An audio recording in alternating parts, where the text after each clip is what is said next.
जय हिंद दोस्तों, magical math के एक और एपिसोड में आप सबका स्वागत है। आज हम लोग फिर से डिस्कस करेंगे एक क्वेश्चन जो कि स्टैटिस्टिक्स से है। और स्टैटिस्टिक्स में आज हम लोग डिस्कस करेंगे मीन निकालने का step deviation method. Step deviation method थोड़ा सा डिफरेंट मेथड है जो कि डायरेक्ट मीन से हटके है। उस क्वेश्चन को हम लोग कैसे करेंगे, सबसे पहले मैं ये बता दूं कि स्टेप डेविएशन मेथड बनाने के लिए आपको सबसे पहले एक चीज देखना है कि आपके पास जो भी क्लास इंटरवल दिया हुआ है वो इवन है कि नहीं, इक्वल साइज के है कि नहीं। जब तक इक्वल साइज के क्लास इंटरवल नहीं रहेगा आप स्टेप डेविएशन नहीं कर सकते हो। कर सकते हो अगर आप हायर स्टडीज में जाओगे तब आपको दिखेगा, लेकिन 10 क्लास तक में अगर आपके पास इक्वल विड्थ का क्लास नहीं है तो आप उसे नहीं बना सकते। ठीक है, चलिए देखते हैं। आपके सामने स्क्रीन पे एक क्वेश्चन है, इसी क्वेश्चन को हम लोग आज स्टेप डेविएशन मेथड से करेंगे।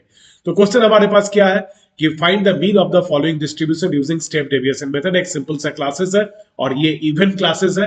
देखिए आप 0 से 50 पहला क्लास, 50 to 100 दूसरा क्लास, यानी कि ये इक्वल साइज के क्लास है। इसे स्टेप डेविएशन से बनाया जा सकता है। देखते हैं इसको हम लोग कैसे बनाएंगे। चलते हैं नेक्स्ट स्लाइड में और देखते हैं इसको हम लोग कैसे बनाएंगे। आप देख लो यहाँ पर क्लास साइज 0 से 50, फ्रीक्वेंसी 17 जो कि दिया हुआ था क्वेश्चन में, ये हम कुछ नया नहीं किए। अब ये मिड वैल्यू निकालने का प्रोसेस आप लोग जानते हो। मिड वैल्यू कैसे निकलता है, कोई भी क्लासेस के लोअर लिमिट और अपर लिमिट इस दोनों के सम को बाई 2 करने पे मिड वैल्यू निकलता है। तो यानी कि हमारे पास ये मिड वैल्यू कितना निकल के आएगा, ये पहला क्लास का मिड वैल्यू निकल के आएगा 25, है ना। 0 एंड 50, 0 प्लस 50 बाई 2 यानी 25। उसके बाद नेक्स्ट क्लासेस का होगा 75, उसके बाद वाला क्लास का होगा 125, उसके बाद वाला क्लास 150 से 200 है, यानी इसका मिड वैल्यू हो जाएगा 175।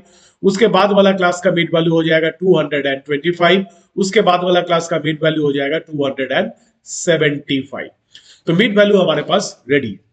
अब आपको देखो इसके बाद एक अलग आपके पास टेबल है, ये टेबल का मैं बात कर रहा हूं। इस टेबल पे आप देखो यू आई एक नया सा कॉलम है जो कि डायरेक्ट मीन मेथड में नहीं होता है। तो यू आई मतलब क्या होता है, यू आई एक डेविएशन आपको निकालना पड़ता है और उसका फॉर्मूला है X I minus A by H. X I minus A, X I क्या है यहाँ पर, एक्स आई तो ये सभी मिड वैल्यू सब एक्स आई है। और ए क्या है, A is the assumed mean. Assumed mean आपको यहाँ पर सोच लेना है किसको आप लोग एज्यूम्ड मीन लोगे। आप देख लो जितने भी यहाँ पर क्लास मिड वैल्यू आपके पास है, इस मिड वैल्यू में से मिडिल मोस्ट वैल्यू को आपको लेना पड़ेगा यहाँ पर इस जगह पे, इस क्वेश्चन के लिए ए।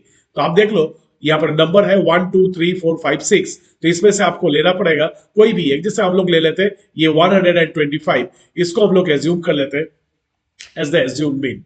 तो हमारे पास पहला क्वेश्चन का जो डेटा आएगा वो कितना आएगा, एक बार कैलकुलेशन करके आप देखो। 25 minus 125 whole divided by h. H क्या है, एच है क्लास साइज यानी कि 50 का, यानी कि हो जाएगा 50। यानी इसको कैलकुलेट अगर हम लोग करेंगे तो माइनस 100 बाई 50 यानी ये हो जाएगा -2। तो पहला क्लास का जो यू आई निकला वो निकला -2, तो इसको हम लोग लिखेंगे -2। नेक्स्ट का आप चेक करके देखना, ये आएगा -1, उसके बाद वाला का आएगा 0, उसके बाद वाला का आएगा +1, उसके बाद वाला का आएगा, उसके बाद वाला का जो क्लास साइज है वो निकल के आएगा हमारे पास 1, देन 2 एंड देन 3। अब आपको क्या करना है, एफ आई यू आई निकालना है। एफ आई 17, यू आई -2, तो ये हो गया -34। नेक्स्ट क्लासेस का -1 इंटू 35, तो ये हो जाएगा -35। उसके बाद वाला क्लास का हो जाएगा 0, उसके बाद वाला क्लास का हो जाएगा 40। आप लोग देखते चलो कैसे ये हो रहा है। और उसके बाद वाला क्लास का 21 इंटू 2 यानी 42, और उसके बाद वाला क्लास का हो जाएगा 24 इंटू 3 यानी कि 72। अब आपको करना क्या है, आपको इस ये करने के बाद आपको निकालना है सिग्मा एफ आई यू आई।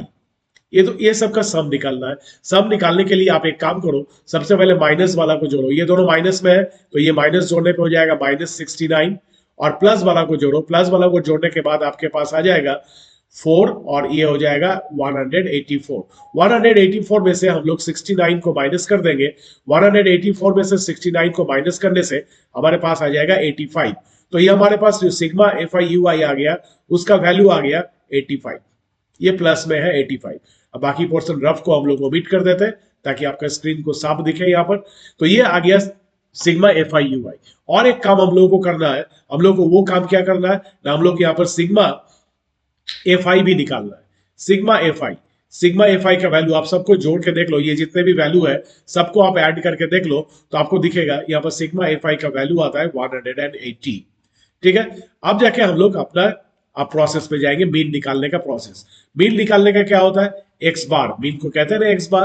अगर डायरेक्ट मीन मेथड से करते हैं तो एक्स बार का फॉर्मूला होता है sigma F I x I by sigma F I, लेकिन हम लोग इसे तो डिफरेंट मेथड से कर रहे हैं तो थोड़ा फॉर्मूला भी हमारा यहाँ पर चेंज हो जाएगा।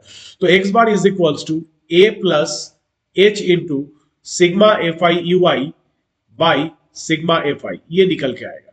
यानी कि ए प्लस ए, आप लोग किसको एज्यूम किए थे, ए एज्यूम किए थे 125 को, प्लस एच कितना, क्लास साइज देखिए 50 का है, into sigma F I you I जो कि है 85 बाई सिग्मा एफ आई जो कि है 180। आप लोग इसका कैलकुलेशन करोगे, इस पोर्शन का कैलकुलेशन कर लोगे, कैलकुलेशन करने के बाद आपको इस मीन का आंसर निकल के आ जाएगा। इस ढंग से आप लोग स्टेप डेविएशन मेथड से कोई क्वेश्चन को बना सकते हो। आशा है आप लोग सब समझ गए होंगे। इस तरह का क्वेश्चन का आप लोग जरूर प्रैक्टिस कर लेंगे। मिलते हैं अगले वीडियो में, तब तक के लिए जय हिंद।